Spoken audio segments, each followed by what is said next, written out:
বলুন, আমরা কি লড়ে নেড়ে নয়, ভয় দেখিও না। ভয় পাওয়ার বান্দা, ভয় পাওয়ার চিজ মুসলমানেরা না। গোটা বিশ্বে 200 কোটির মতো মুসলমান বসবাস করে। 1000 না 2000 না, এই 200 কোটির কাছে 600 কোটি কিছুই না। কারণ এক একজনের পক্ষে যদি নাকি 10 করে দেওয়া হয়, তাহলে 200 জনের কাছে ওই 400 কোটি, 200 কোটির কাছে 400 কোটি টিকার কথা না। আমরা লড়ে নেড়ে নহে, ঠিক কিনা? তাহলে আমাদের আওয়াজ আসতে হবে না জোরে হবে? আমরা জাতিকে দেখিয়ে দেব, জগৎকে দেখিয়ে দেব, নাভারণবাসী দেখবে যে আমরা কোরআনের পাগল, রসুলের পাগল, আল্লাহর পাগল, দ্বীনের পাগল, শরীয়তের পাগল, নামাজের পাগল, রোজার পাগল, হজের পাগল, জাকাতের পাগল। সত্য বলি, মিথ্যা বলি না, সুদ খাই না, ঘুষ খাই না, মদ খাই না, জিনা করি না, ব্যভিচারী করি না, অন্যায় করি না, অত্যাচার করি না, ফাঁকি দেই না, ঠুকা দেই না, ফেন্সিডিল খাই না, বাবা খাই না, দাদা খাই না, ইয়াবা খাই না, আইস খাই না। আমরা হলাম দিনদার, পরেশগার, মুত্তাকি, টুপিওয়ালা, দাড়িওয়ালা, রসুলের সুন্নাত বহনকারী আমরা। রাহমাতুল্লাহি ওয়া বারাকাতুহু। সালাম দিয়েছি।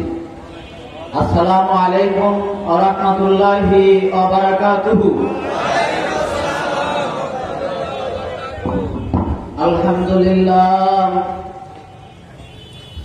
আলহামদুলিল্লাহিল্লাযী হাদানা লিখাইরিল আদিয়ান ওয়া মা কুন্না লিনাহতাদিয়া লাউলা আন হাদানাল্লাহ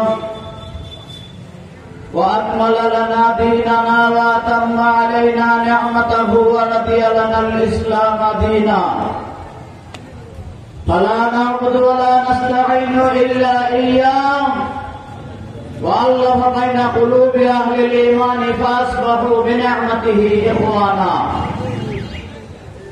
ونشهد أن لا إله إلا الله وحده لا شريك له في الأمر والخلق الذي جعل الشمس والقمر بحسبان والنجم والشجر يسجدان وفضل إنسانا على إنسان وزمانا على زمان ومكانا على مكان ونشهد أن سيدنا وسندنا وطبيب أرواحنا وأولانا ومولانا محمد لا شريعة بعد شريعته ولا نبوة بعد نبوته ولا كتاب بعد كتابه ولا رسالة بعد رسالته ولا دين بعد دينه صلى الله تعالى عليه وعلى آله وأصحابه نجوم الطريق الأمم. أما بعد، قال الله تبارك وتعالى في كلامه المجيد والفرقان الحميد: أعوذ بالله من الشيطان الرجيم، بسم الله الرحمن الرحيم، وما أرسلناك إلا رحمة للعالمين. وقال الله تعالى: يا أيها الذين آمنوا اذكروا الله ذكرا كثيرا وسبحوه بكرة وأصيلا. لا إله إلا الله،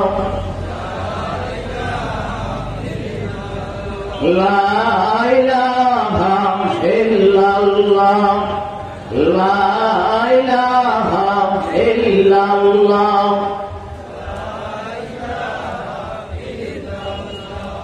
لا إله إلا الله محمد رسول الله.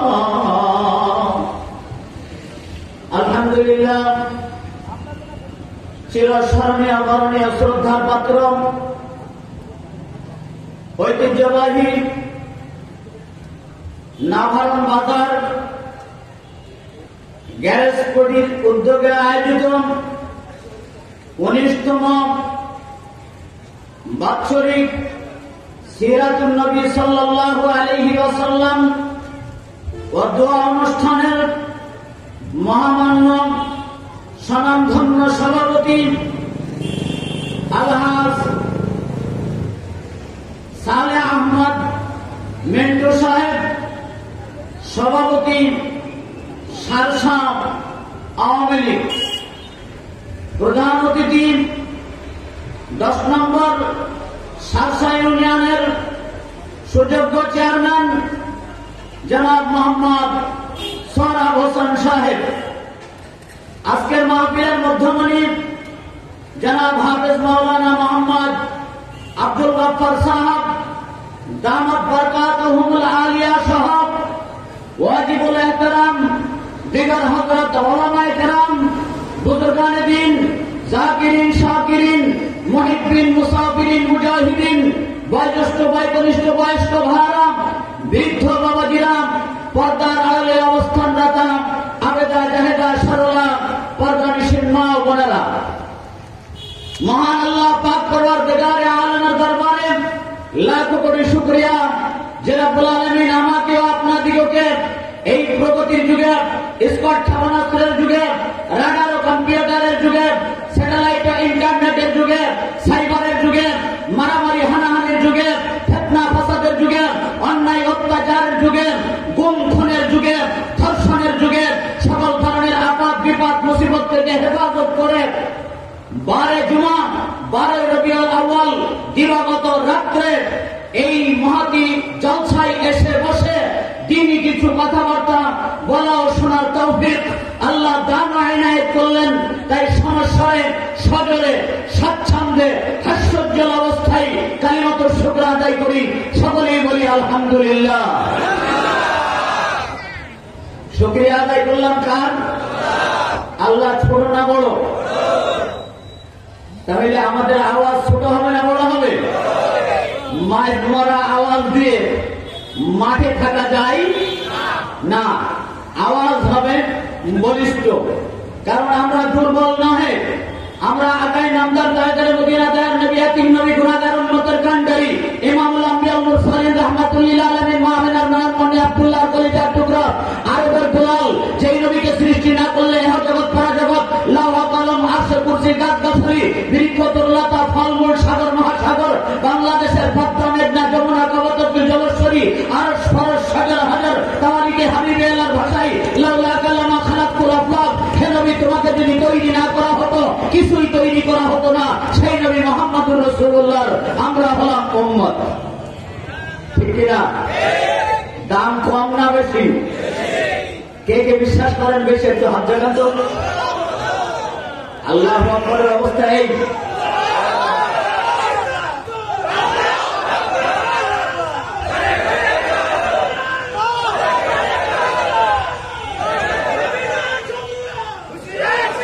আলহামদুলিল্লাহ।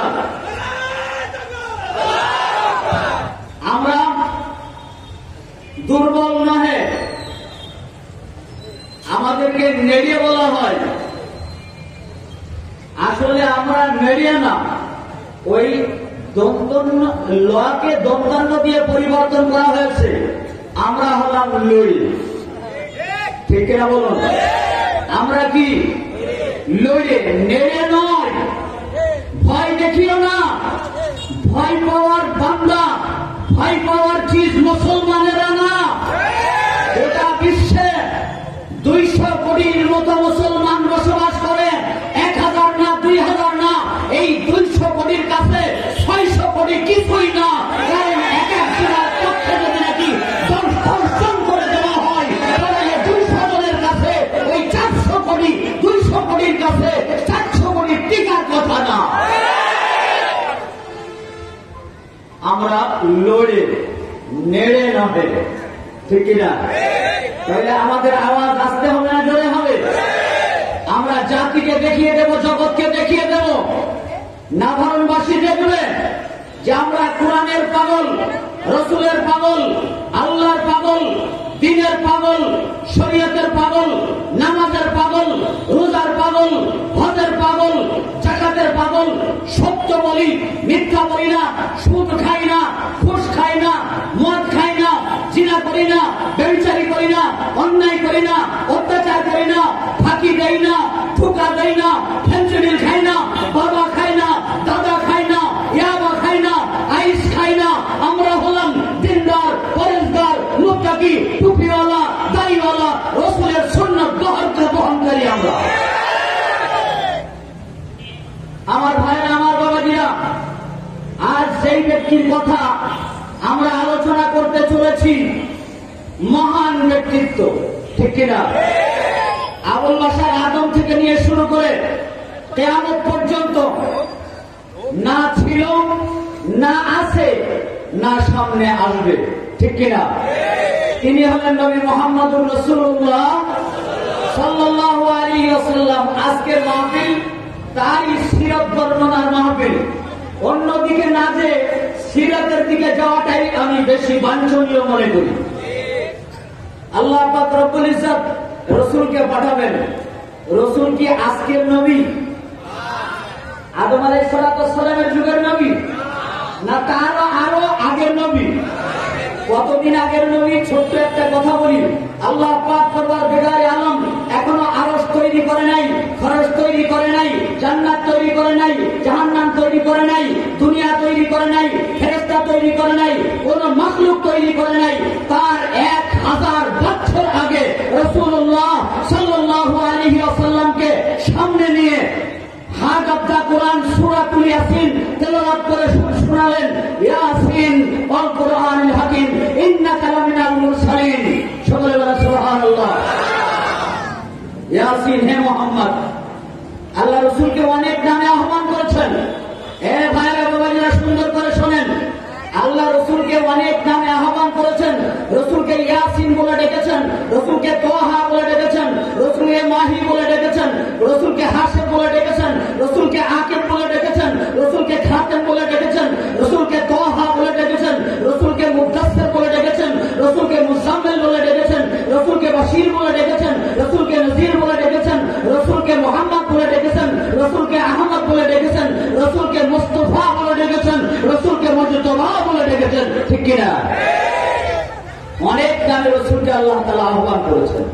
ইয়াসিন, হে মুহাম্মদ। আল কুরআনিল হাকিম, এটা মহাগ্রন্থ আল কোরআন। সকলে বলেন সুবহানাল্লাহ। ইন্নাকা লামিনাল মুরসালিন, তুমি রাসূলদের অন্তর্ভুক্ত। সকলে বলেন সুবহানাল্লাহ। 1000 বছর আগে আদম আলাইহিস সালাম তো দূরের কথা, আরশ ফরশ হাজার সাজার কিছু তৈরি হয় নাই।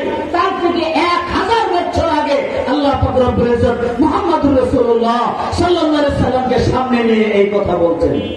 তাই রাসূল কি বলেন, আনা নবিয়্যুন ওয়ালা আদামু বাইনাল মাই আত-তিন। আমি ওই দিনও নবী ছিলাম যেই দিন, আমি ওই দিনও নবী ছিলাম যেই দিন আদম মাটি এবং পানির ভিতরে ছিল। সকলে বলেন সুবহানাল্লাহ। কিন্তু আসলেন শেষে। আসলেন কখন? শেষে। কোথায় আসলেন? আল্লাহ পাক রব্বুল ইজ্জত যেটা নির্বাচন করেছেন, যেইভাবে নির্বাচন করেছেন সেইভাবে এসেছেন। আল্লাহ গোটা মাটিকে নির্বাচন করেছেন, মক্কার মাটিকে প্রাধান্য দিয়েছেন। আল্লাহ গোটা দেশকে প্রাধান্য, গোটা দেশকে যাচাই করেছেন কোন দেশে মুহাম্মদকে পাঠানো যায়।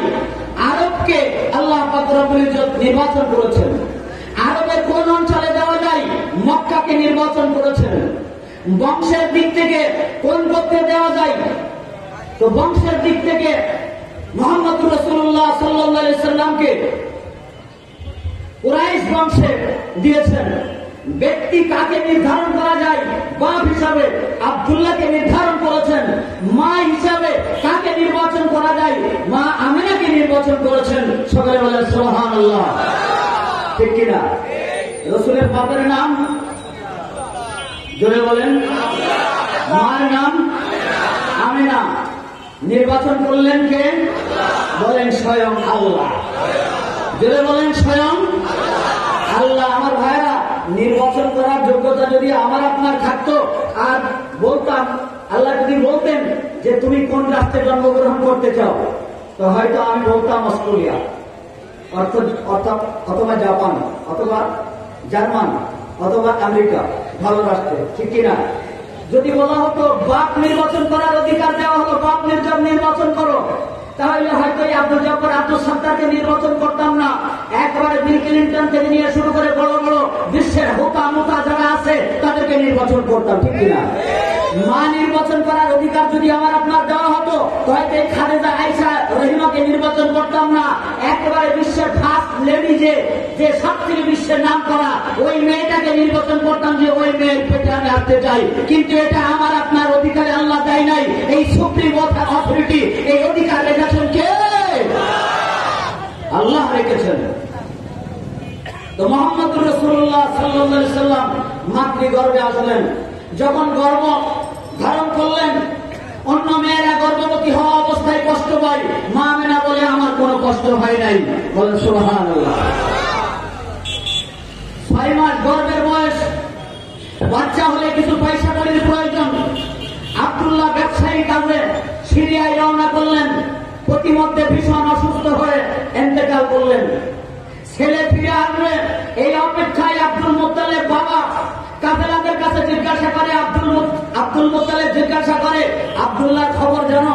বলে যে না, আব্দুল্লাহ খবর জানি না। বেশ কিছুদিন পরে গভীর রজনীতে একটা কাফেলা আসলো, এসে বলল যে আমরা আব্দুল্লাহ খবর জানি, যাওয়ার পথেই সে ইন্তেকাল করেছে, সে আর বেঁচে নাই। আমরা তার দাফন কাফনের কাজ ছেড়ে আমরা সিরিয়ায় গিয়েছি, ব্যবসা করে সেখান থেকে ফিরে এসেছি। আব্দুল মুত্তালিব ছেলের বিরহে কাঁপতে কাঁপতে বাড়ি এসে মা আমিনাকে বলে, মা আমিনা, তোমার এমন একটা সংবাদ আমি দেব যে পৃথিবীতে এই সংবাদ খুব ভারী সংবাদ, কেউ কাউকে দিতে চায় না আর কেউ মেনে নিতে চায় না। আমার ছেলে আব্দুল্লাহ আর বেঁচে নাই। মা আমিনার গর্ভে তখন নবী মুহাম্মদ রাসূলুল্লাহ সাল্লাল্লাহু আলাইহি ওয়াসাল্লাম মাত্র 6 মাস বয়সে পিতা হারালেন। যখন নিজের বয়স 6 বছর, বাপের কবর জিয়ারত করতে গেলেন। বাপের কবর জিয়ারত করতে যে গেলেন, সঙ্গে উম্মে আইমান বালিকাও ছিল। উম্মে আইমান, মা আমিনা এবং মুহাম্মদুর রাসূলুল্লাহ বাপের কবর জিয়ারত করতে গেলেন। এবার দেখায় দেন, এই হলো তোমার বাপের কবর। একবার কবরের দিকে তাকায়, একবার আসমানের দিকে তাকায় আর বলে, আল্লাহ আমার আব্বাকে কবরে ভালো রাখো। সেই সূত্র ধরে আমার আল্লাহ বলেন, এখনো যদি কোন সন্তান মা ও বাপের কবরের পাশে যাইয়া বলে রব্বিরহামহুমা কামা রাব্বায়ানি সগীরা, তো তার মা বাপের কবর আযাব মাফ করে দেওয়া হয়। আমার ভাইরা, আমার বাবাজিরা, বাপের কবর জিয়ারত করে আসছে, একবার বাপের কবরের দিকে তাকাই আর একবার সামনের দিকে তাকাই। বেশ কিছু দূর আসার পরে মা আমেনা বলে, আমার শরীরটা খারাপ লাগছে, উম্মে আইমান একটু দাঁড়াও। ওই উম্মে আইমান উঠ রেখে দাঁড়ালেন। দাঁড়ানোর পরে ওনাকে উঠ থেকে নামালেন। নামানোর পরে অসুস্থতার পরিমাণ বেড়ে গেল। এবার আমেনা বলতে লাগলো, হে উম্মে আইমান, আমি মনে হয় আর থাকবো না। আমার এই কলিজার টুকরা 6 মাস বয়সে মা বাপ হারিয়েছে, এখন তার বয়স 6 বছর, আমি মনে হয় আর বাঁচবো না। আমি তোমার হাতে সুপর্দ করে গেলাম, আমার সন্তানটা তার দাদা আব্দুল মুত্তালিবের কাছে পৌঁছে দিও। এই কথা বলতে বলতে মা আমেনা মৃত্যুবরণ করলো। মুহাম্মদুর রাসূলুল্লাহ সাল্লাল্লাহু আলাইহি সাল্লাম বাপের কবর জিয়ারত করে এসে মার সামনে লাশ দেখে কাঁদতে লাগলেন। দাফন কাফনের ব্যবস্থা হলো।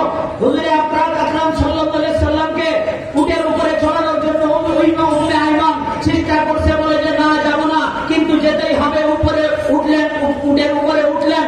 উঠার পরে একবার মায়ের কবরের দিকে তাকাই, আর একবার সামনের কবরের সামনের দিকে তাকাই, আর মুখ দিয়ে এই কথা বলে, ইয়া আল্লাহ, বাপের কবর জিয়ারত করতে এসে মাকেও চির সজ্জায় রেখে গেলাম, মাকেও চিরদিনের মতো কবরে দিয়ে গেলাম।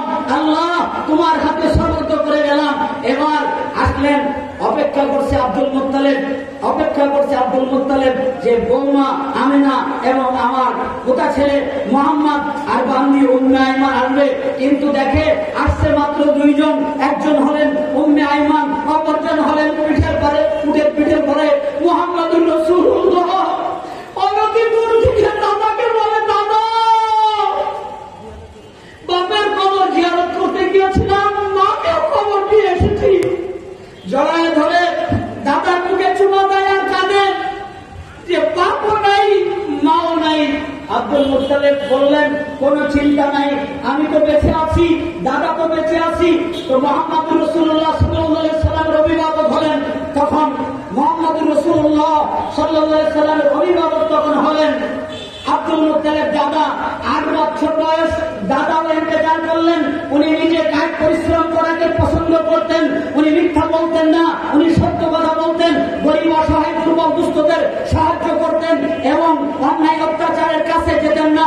সবসময় ন্যায় পরায়ণতার দিকে উনি থাকতেন এবং ন্যায়ভাবে জীবনযাপন করার চেষ্টা করতেন। এই উম্মতে মুহাম্মাদীরও দরকার নিজের জীবনকে সুন্দরভাবে গোছানো, সুন্দরভাবে গঠন করা। এটা উম্মতে মুহাম্মাদীর নৈতিক দায়িত্ব, ঠিক কিনা? যে মুহাম্মদ 63 বছরের হায়াতে রাসূল আসলেন। কোথায় আসলেন? মক্কাতুল মুকাররমায়। 6113 বছর পরে আদম আলাইহিস সালাম থেকে 6113 বছর পরে নূহ আলাইহিস সালামের ফিরাউন থেকে 3925 বছর পরে ঈসা আলাইহিস সালাম থেকে 570 বছর পরে আজ থেকে 15 বছর আর 1500 বছর আগে মক্কাতুল মুকাররমায় মুহাম্মদুর রাসূলুল্লাহ সাল্লাল্লাহু আলাইহি সাল্লামকে আল্লাহ পাঠালেন রহমত স্বরূপ। ওমা আরসালনাকা ইল্লা রাহমাতাল লিল আলামিন। শুধু আমাদের জন্য রহমত না, আরশের জন্য রহমত, ফরশের জন্য রহমত, জান্নাতের জন্য রহমত, ফেরেশতাদের জন্য রহমত, গোটা কায়নাত, গোটা মাখলুকাতের জন্য মুহাম্মদুর রাসূলুল্লাহ সাল্লাল্লাহু আলাইহি ওয়াসাল্লাম রহমত, ঠিক কিনা? হ্যাঁ, মেয়েরা নাকি অনেক হয়ে গেছে, যদিও ওনাদের ব্যবস্থা করা হয় নাই। তো আপনারা একটু এতে সামনে জায়গা খালি না রেখে বসুন। কর্তৃপক্ষ বলছে যদি আপনারা একটু জুড়ে মিলে বসেন তাহলে আরো কিছু মা বসতে পারে। আমার ভাইরা, আমার বাবাজিরা, কি কষ্ট হচ্ছে নাকি? আমি বলতে চাই এ কথা, নবী মুহাম্মদুর রাসূলুল্লাহ সাল্লাল্লাহু আলাইহি ওয়াসাল্লাম দুধ পান করেছেন না করেন নাই? কয়জন মহিলা? 3জন মহিলা। কয়জন মহিলা দুধ পান করেছেন? 3জন মহিলা। তার ভিতরে একজনের নাম হল সাউবিয়া। রাসূল জন্মগ্রহণ করলেন, পানি হয় না মক্কায় 10 বছর যাবৎ।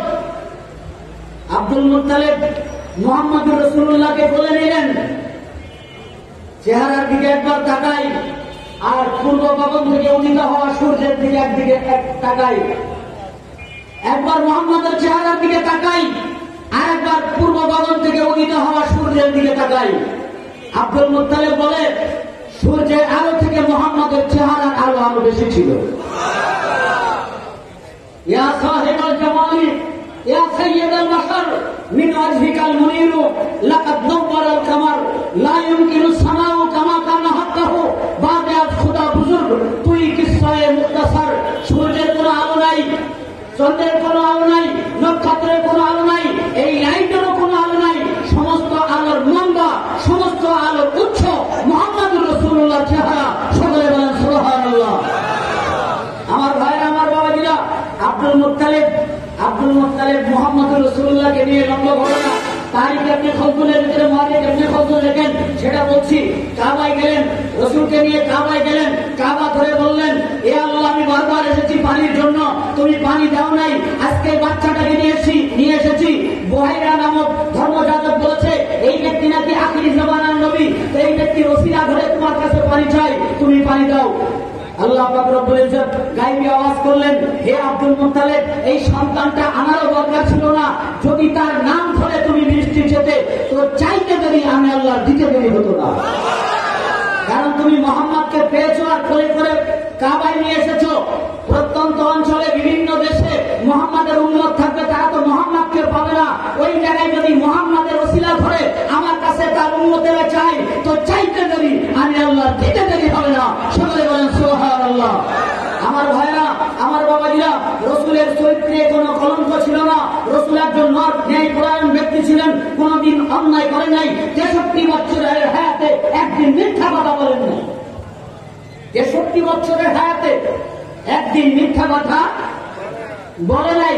কাউকে অপমান করে নাই, অপদস্থ করে নাই, কাউকে নিজ হাতে প্রহার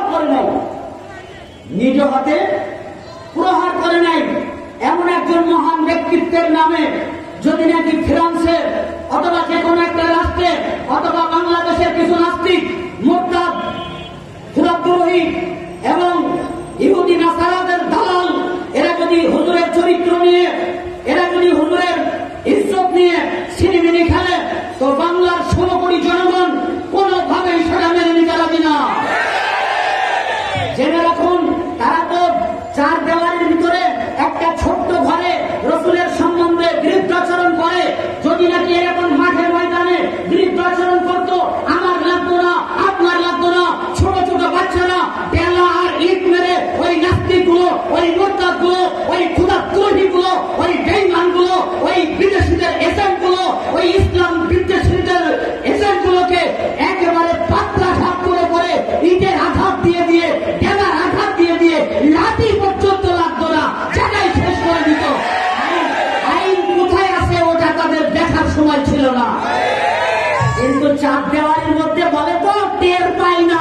ময়দানে এসে দেখুক মুসলমানরা এখনো মরে না, মুসলমানরা বেঁচে আছে, বেঁচে থাকবে, ঈমান নিয়ে বেঁচে থাকবে, ঈমান নিয়ে বেঁচে আছে, ঠিক কিনা?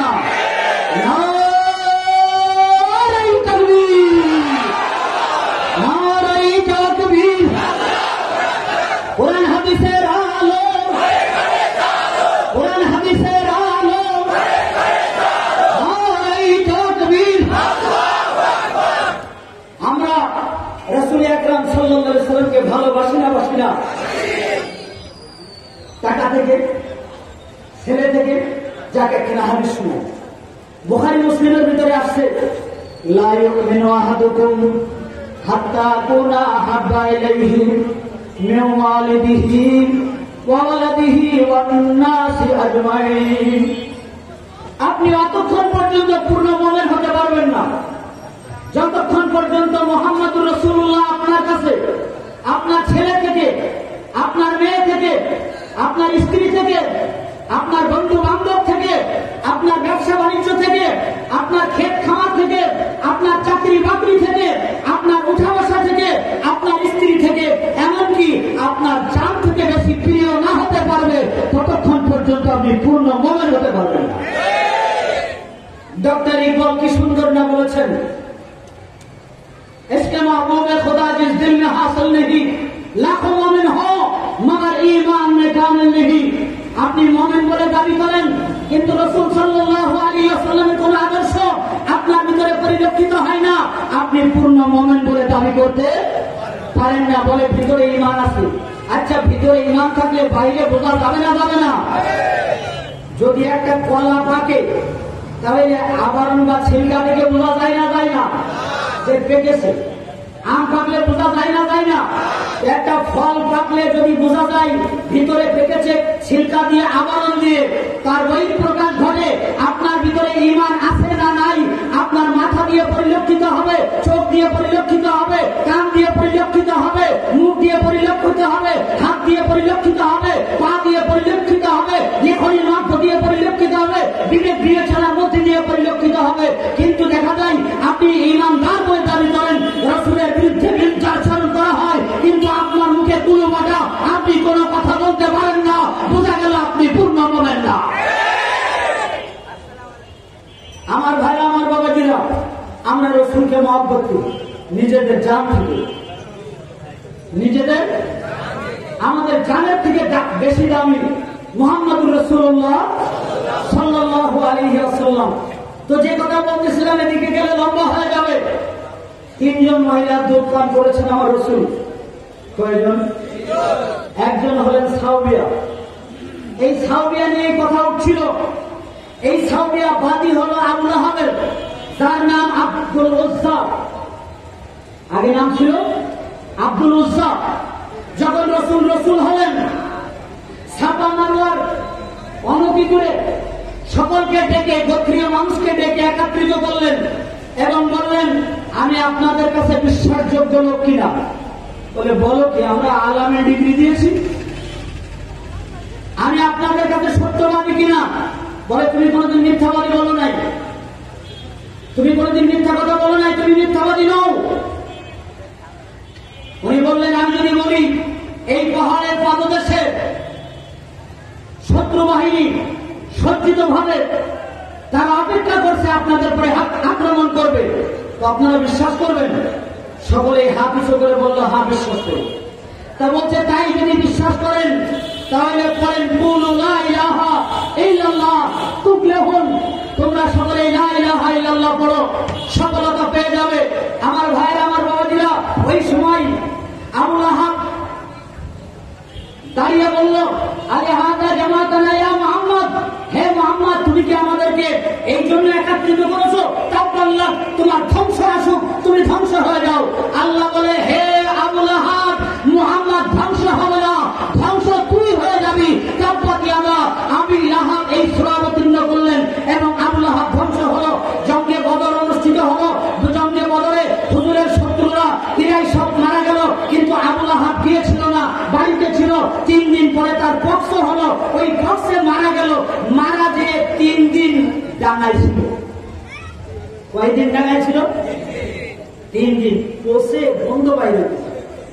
যেরকম এখন করোনা রোগীতে যদি মারা যায়, করোনায় যদি মারা যায়, তাহলে তার আশপাশ দিয়েও কেউ যাইতে চাই না যে করোনায় যদি আমাকে আবার ধরে। তো পক্স এমন একটা রোগ, বসন্ত এমন একটা রোগ, ওটা আমার আক্রমণ করতে পারে, সেজন্য তার কাছে কেউ যাচ্ছে না, আবু লাহাবের কাছে কেউ যাচ্ছে না।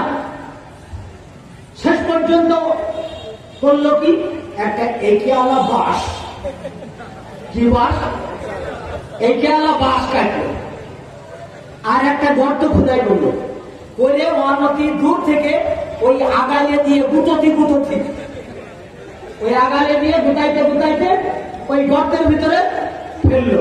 ফেলে নিকটেও কেউ যায় নাই, ছবি রোগে ধরে অনেক দূর থেকে পাথর মেরে ওই গর্তটাকে ভরে দিল। এর থেকে নির্মমতা আর কি হতে পারে? আবু লাহাব যেদিন মোহাম্মদ হয়েছিল, যেদিন মোহাম্মদ জন্মগ্রহণ করেছিল, সংবাদ নিয়েছিল সামিয়া নামক বন্দী আবু লাহাবের, বলেছিল তোমার ভাইয়ের ঘরে এমন একটা সন্তান জন্মগ্রহণ করেছে, তুমি কল্পনা করতে পারবে না। বলে দেখতে কিরাম? বলে দেখতে চাঁদের থেকে আরো সুন্দর। সবাই বলে সুবহানাল্লাহ। বলে তাই যদি হয়, হাতের ইশারা করে বললেন তুমি আজ থেকে মুক্ত আজাদ, তুমি আজ থেকে আর দাসী নয়, বান্দি নয়। এই সাউবিয়ার দুধ মুহাম্মদ রাসূলুল্লাহ পান করেছেন, নিজ মাতা আমিনার দুধ পান করেছেন, হালিমাতুস সাদিয়ার দুধ পান করেছেন। রাসূল আলাইহিস সালাতু ওয়াস সালাম একাধিক বিবাহ করেছেন। ওনার 7টা সন্তান। কয়টা সন্তান? 7 বা 8।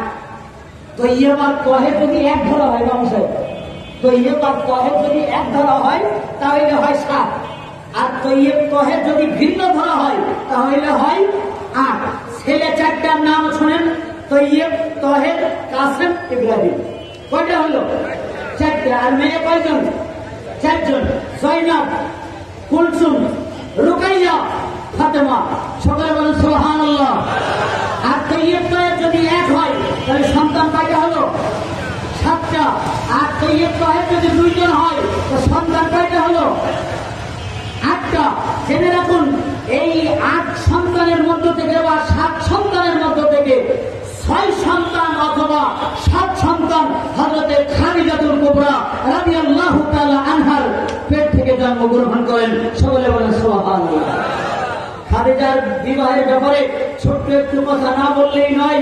ভাইরা আমার, বাবাজিরা আমার, যখন আবু তালেব নিজ চাচা অভিভাবক হলেন, খাদিজার বাড়িতে মাইনে রেখে আসলেন। মাইনদার রেখে আসলেন। কি রেখে আসলেন? মাইনদার। তিনি ব্যবসায় পাঠালেন সিরিয়ায়। ওনার সহকারী পাঠালেন মাইসারা। সহকারী পাঠালেন কাকে? মাইসারাকে। ব্যবসায় গেলেন। সবার আগে মোহাম্মদের মাল বেশি দামে বিক্রি হয়ে গেছে। বলেন না সুবহানাল্লাহ। আবার ওখান থেকে মাল কিনে আনতে হবে। স্বল্প মূল্যে ভালো মাল কিনে সবার আগে চলে এসেছে। ছাগল চড়াইতেছে, মেঘখণ্ড রসুলকে ছায়া করে দিয়েছে। 2 পাশ থেকে সাপ এসে রসুলকে বাতাস করছে। মাইসারা সহ আরো অন্যান্যরা অবলোকন করেছে। খাদিজাতুল কুবরা বলে, হে মুহাম্মদ, ছাগল চড়ানো লাগবে না, ব্যবসা করা লাগবে না, কষ্ট করা লাগবে না, তোমাকে চিনতে পেরেছি। আমি খাদিজাতুল কুবরা চিরদিনের মতো তোমার চরণ তলে আশ্রয় চাই। বলে না সুবহানাল্লাহ। চিরদিনের মতো তোমার চরণ তলে আশ্রয় চাই, অর্থাৎ বিবাহ বন্ধনে আবদ্ধ হতে চাই। উনি কি বললেন? না, আমার অভিভাবক আছে। আমার কি আছে? অভিভাবক আছে। অভিভাবক কে? চাচা আবু তালেব। চাচা আবু তালেব যদি অনুমতি দেয় তাহলে আমি সম্মত, আর না হয়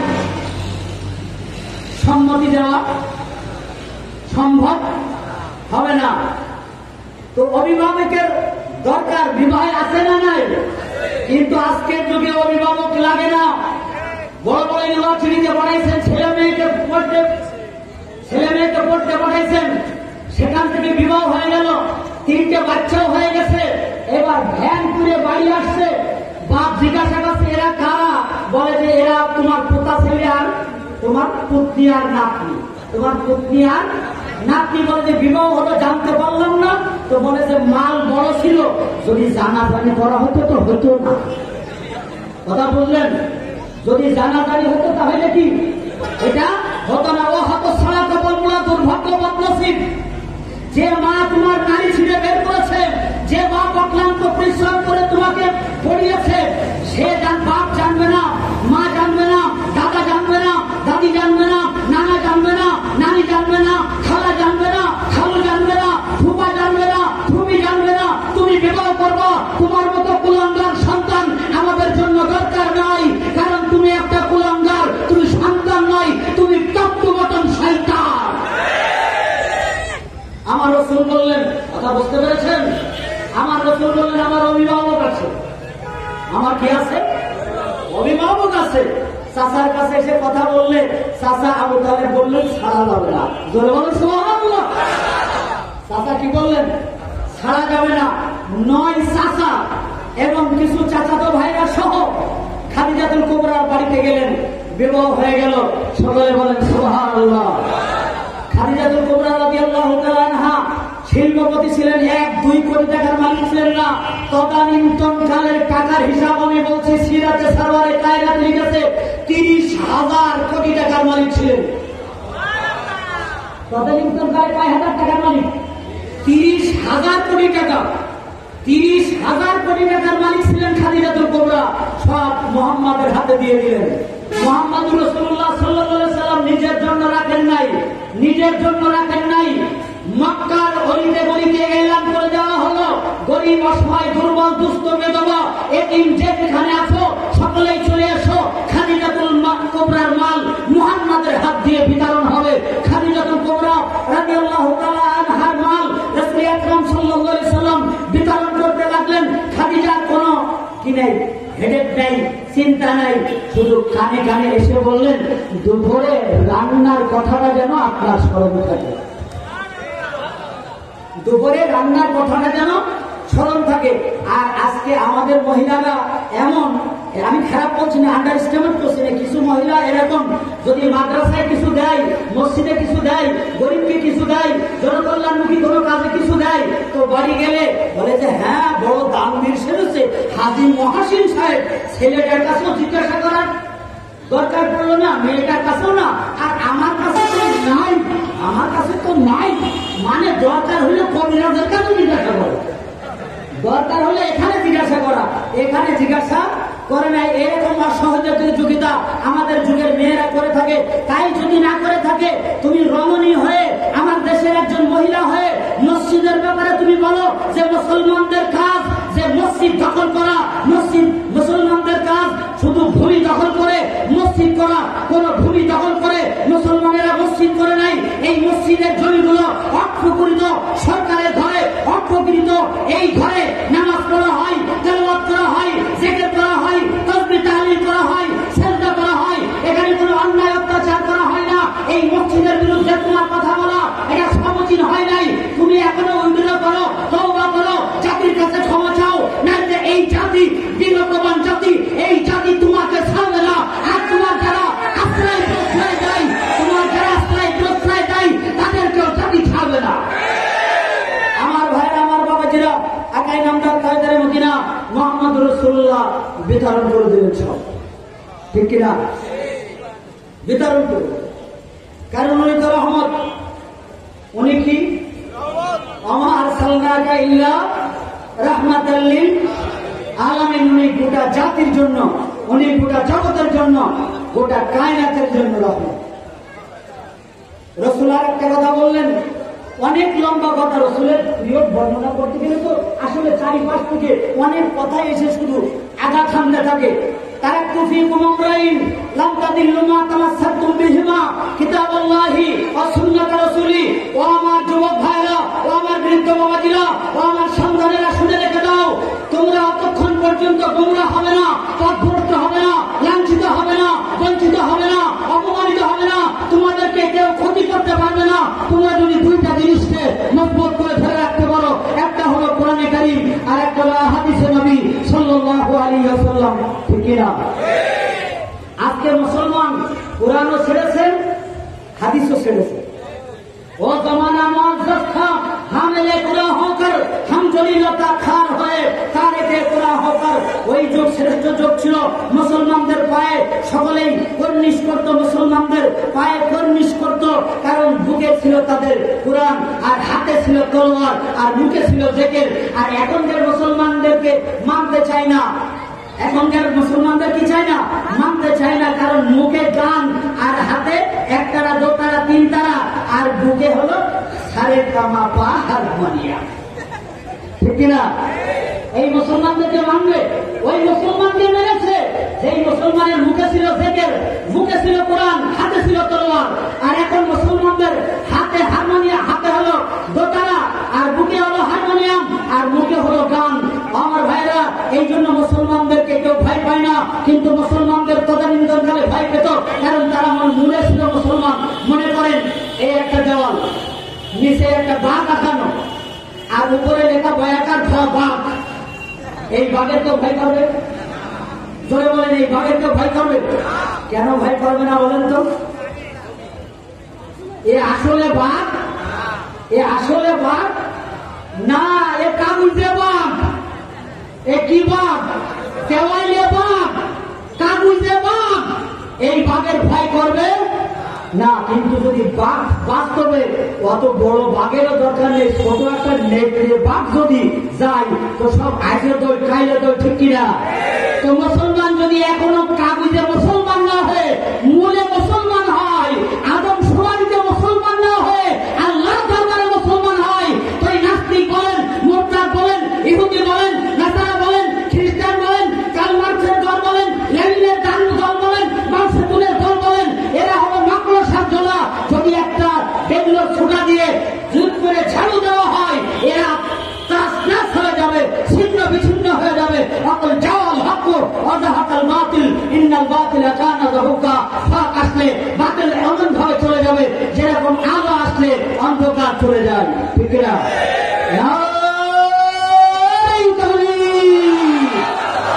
এই আওয়াজে ময়দান, এই আওয়াজে ময়দান। আওয়াজ জোরে দেবেন এবং সামনে পিছনে লোক ধরছে না, একটু এগিয়ে আসবেন আর আওয়াজ জোরে দেবেন। নারায়ে তাকবীর, নারায়ে তাকবীর। কোরআন হাদিসের আলো, কোরআন হাদিসের আলো, নারায়ে তাকবীর। আমার ভাইরা, আমার বাবাজিরা, মাহফিলে নাকি উস্কানিমূলক বক্তব্য দেওয়া হয়। যারা উস্কানিমূলক বক্তব্য দেওয়া হয়, দু একজন হয়তো দেয়, তাদের কারণে টোটাল মৌলবী গোষ্ঠী সমালোচিত হতে পারে, সমালোচিত হতে পারে। নাভারণের একজন যদি চোর হয়, তো সারা নাভারণবাসী কি চোর নাকি? তাহলে একজনের কারণে সবার পরে একরকম হুকুম লাগানো যায় না। একজনের পরে লক্ষ্য করে যদি নাকি সকলকে নিষেধাজ্ঞার আওতায় আনা হয়, কারণ এই মাহফিল গুলো আদ-দীন ওয়ান নসিহা, বুখারী শরীফের হাদিস, দ্বীনের অপর নাম নসিহত, নসিহতের অপর নাম দ্বীন। নসিহত থাকবে তো দ্বীন থাকবে, নসিহত থাকবে না তো দ্বীন থাকবে না। এখানে শিক্ষা দেওয়া হয় সংস্কৃতি, তাহজিব, তামাদ্দুন, ইসলামী সংস্কৃতি, তাহজিব, তামাদ্দুন এবং নামাজ, রোজা, হজ, যাকাত, নৈতিক চরিত্র, জীবনের প্রত্যেকটা বাকে প্রত্যেকটা ক্ষেত্রে আপনি কিভাবে চলবেন সেই দিক নির্দেশনা ওয়াজ মাহফিল থেকে দেওয়া হয়। ঠিক কিনা? কেউ যদি তার উল্টো বলতে চাই, তাহলে কি সেটা ঠিক হবে না বেঠিক? বেঠিক না ঠিক? বেঠিক। সেটা কি বেঠিক? কোরআন যদি আপনার শোনানো হয়, কোরআনের তর্জমা যদি শোনানো হয়, এই তর্জমা শোনাইতে গিয়ে, ব্যাখ্যা করতে গিয়ে যদি এক জায়গায় একটু শুনি বাঁকা শব্দ হয়ে গেছে কথা ছলে, কিন্তু ওই শব্দটাকে হাইলাইট করে যদি নাকি টোটাল বক্তব্যটাকেই কলুষিত করা হয়, তাহলে এটা কোনোদিন ঠিক হবে না। আমার ভাইরা, আমার বাবাজিরা, আমার সোনামানিরা, কেরা, মুহাম্মদুর রাসূলুল্লাহ সাল্লাল্লাহু আলাইহি ওয়াসাল্লাম আমার বক্তব্য যেহেতু শেষ প্রান্ত, রাসূল সাল্লাল্লাহু আলাইহি ওয়াসাল্লামের জীবনের কথা বলতে গেলে তো সারা রাত কেটে যাবে, কিন্তু কথা শেষ হবে না। শেষ মুহূর্তের কথা শুনেন। শেষ মুহূর্তের একটা কথা না বলে আমি শেষ করতে পারি না। শেষ মুহূর্তের একটা কথা না বলে শেষ করতে পারি না। সেটা হলে রাসূল মৃত্যু শয্যায় শায়িত। রাসূল মৃত্যু শয্যায় শায়িত, সাহাবারা কাঁদছেন, চোখে পানি, সাহাবারা কাঁদছেন, চোখে পানি। রাসূল বিড়বিড় করে কি যেন একটা বলছেন, রাসূল বিড়বিড় করে কি যেন একটা কথা বলছেন। এবার হযরত আলী রাদিয়াল্লাহু তাআলা কান লাগায় দিলেন, কান লাগায় দিলেন।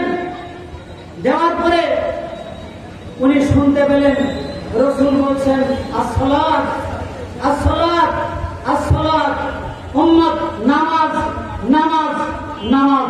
কয়বার বললেন নামাজের কথা? জোরে বলেন, কয়বার বললেন নামাজের কথা? কেন তিনবার বললেন? উনি বুঝতে পেরেছিলেন যে আমার উম্মতের ভিতরে নামাজের ব্যাপারে গাফলতি তৈরি হবে। আল্লাহ পাক রব্বুল ইজ্জত রাসূলের পরে 5 ওয়াক্ত নামাজ ফরজ করেছেন। খামসু সালাওয়াত ইফতারাহুন্না আল্লাহ মান সাল্লাহুন্না লিওয়াক্তিহিন্না ওয়া আতাম্মাহুন্না রুকুহুন্না ওয়া খুশুহুন্না কানা লাহু আলাল্লাহি আদুন ইয়াগফির লাহু ওয়া ইন লাম ইয়াফআল যালিকা ফালাইসা লাহু আলাল্লাহি আদুন ইন শাআ গাফারা লাহু ওয়া ইন শাআ আযাবা। ভাইরা আমার, রাসূল বলেন আল্লাহ আমার পরে 5 ওয়াক্ত নামাজ ফরজ করেছে। রীতিমতো যে 5 ওয়াক্ত নামাজ আদায় করবে আল্লাহ তাকে নিজ জিম্মাদারিতে জান্নাতে পৌঁছায় দেবে। তাই আমরা জান্নাতে যেতে চাই, কে কে একটু হাত জাগায় দেখি। নারে তাকবীর। তাহলে নামাজ কাজা করলে জান্নাতে যাওয়া যাবে তো? হয়তো এসা অনেকেই না পড়ে এসেছেন, আর পড়া নিয়ে ফজরও পড়বে না, এরকম কিছু কি নামাজ কাজা করা যাবে? 5 ওয়াক্ত নামাজে ফরজ কয় রাকাত? জোরে বলেন, এবার আমি আপনাদের কাছে কথা নেব। কয় রাকাত?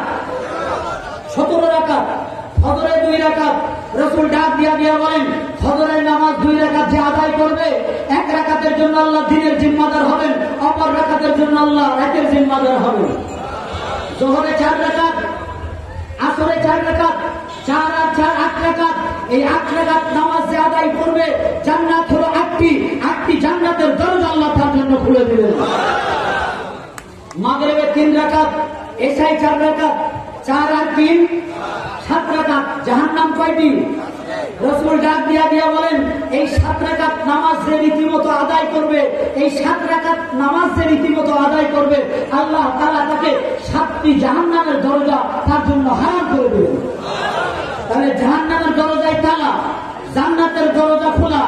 দিনের জিম্মাদার আল্লাহ, রাতের জিম্মাদার আল্লাহ। সকলে বলেন সুবহানাল্লাহ। রাসূল আর এক হাদিসের ভিতরে বলেন, মান সাল্লা লিল্লাহি 40 ইয়াওমান ফি জামাআতিন কুতিবা লাহু বারাতুন মিনান নার ওয়া বারাতুন মিনান নিফাক। কেউ যদি 40 দিন তাকবীরে উলার সাথে নামাজ আদায় করে, তার জন্য 2টি পরওয়ানা।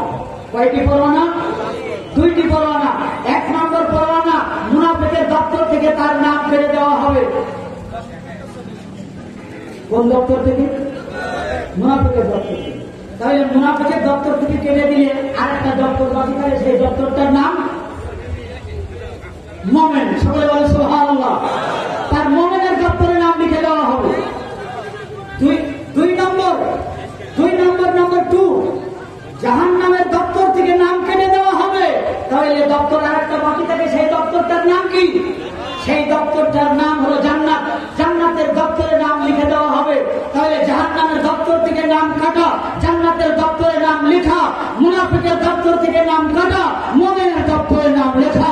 সেজন্য 5 ওয়াক্ত নামাজ পড়বো, রোজা রাখবো, হজ করবো, জীবনযাপন ইসলাম মোতাবেক করবো, রাসূলের আদর্শকে আদর্শ মনে করবো, এবং মিথ্যা বলবো না, সুদ খাবো না, ঘুষ খাবো না, মদ খাবো না, জিনা করবো না, ব্যভিচারী করবো না, অন্যায় করবো না, অত্যাচার করবো না, ফেন্সিডিল, গাঁজা, বাবা, দাদা, আইস, ইয়াবা যত আছে খাবো না, এবং তার ব্যবসা করবো না। ঠিক কিনা? আল্লাহ সকলকে তৌফিক দান করুন। আমার সংক্ষিপ্ত বক্তব্য এখানে বিদায় নিচ্ছি।